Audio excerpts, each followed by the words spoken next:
Well, we got a little bit of an auction buy here.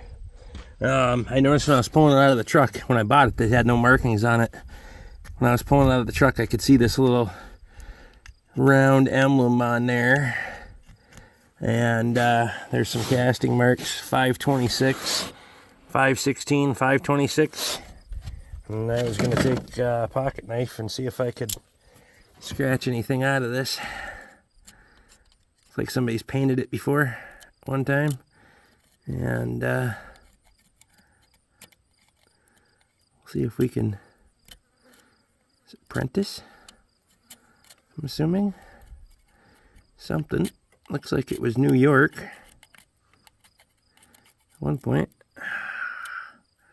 Look at that.